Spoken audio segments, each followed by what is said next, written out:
আসসালামু আলাইকুম গাইস, কেমন আছেন সবাই? বরাবরের মতো নতুন ভিডিও নিয়ে আসলাম। আজকের ভিডিওটা শুরু করলাম টাঙ্গাইল মধুপুর থেকে। ভিডিওর শুরুতেই মুই তোমাক কওছো ভিডিওটা অনেক বড় হইবে, তাই ভিডিওটা শেষ পর্যন্ত দেখবেন। 2 দিন হচ্ছে আমি রংপুরের মাটি ছাড়ি টাঙ্গাইলের মাটি পৌঁছেছ, শুধু ভ্রমণেরই উদ্দেশ্যে। মুই মোর দুলা ভাইকে নিয়ে বের হয়ে গেল সেই জায়গার উদ্দেশ্যে। আর মুই যে জায়গাতে আছো এই জায়গা ভয় জবাব দেওয়ার মতন কোনো সিস্টেম নাই বা জায়গা নাই। আশেপাশ থাকি চিল্লা অথবা কোনো কিছু সাউন্ড আসলে করার কিচ্ছু নাই। আজকে আমরা দেখবার যেমন টাঙ্গাইলের নবাবের তৈরি মসজিদ দেখবার।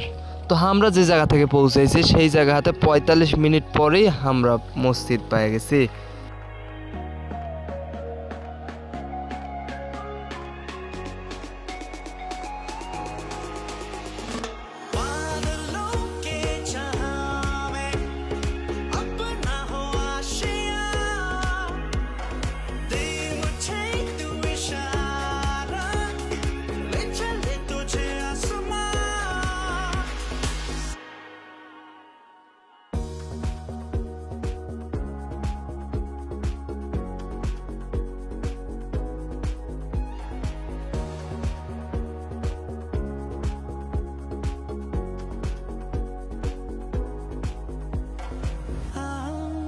में समा जा हम करते हैं बातें ऐ अजनबी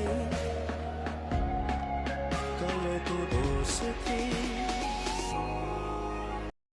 তো প্রায় দেখতে দেখতে 45 মিনিট পর আমরা চলে এলো সেই মসজিদে ঢুকেই দেখি অনেক মানুষ যাওয়া আইসা করছে, অনেক মানুষ দেখতে আসছে। মসজিদটা দেখতে আসলে অনেক সুন্দর লাগছে। এমনি কি মানুষ ভিড় জমাওছে, অনেকে আবার অনেক কিছু দানও করছে, কেউ কুরআন দান করছে। তো সব শেষে ঘুরি দেখা যাক এই মসজিদটা।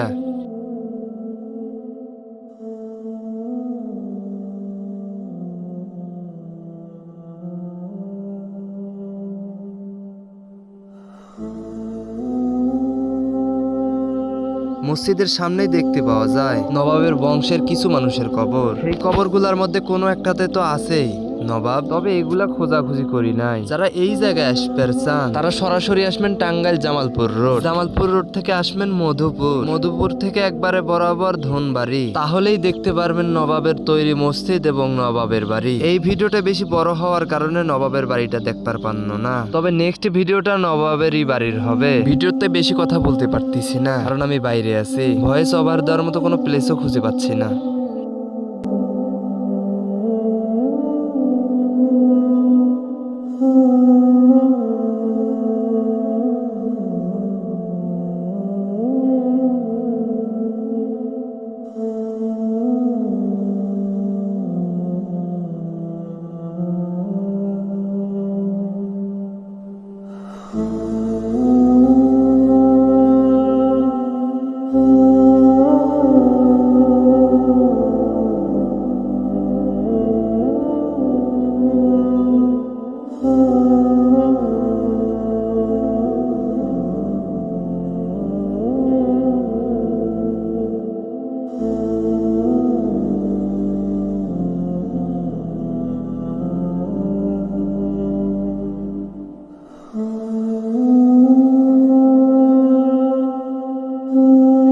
এখন আমরা দেখব ভিতরের সৌন্দর্যটা। বাহিরের যেরকম সৌন্দর্য ভিতরে কি সেই একই রকম সৌন্দর্য আছে কিনা তা আমরা একটু দেখব।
আজকের ভিডিওটা এই পর্যন্তই শেষ, দেখা হচ্ছে নতুন কোনো এক ভিডিওতে।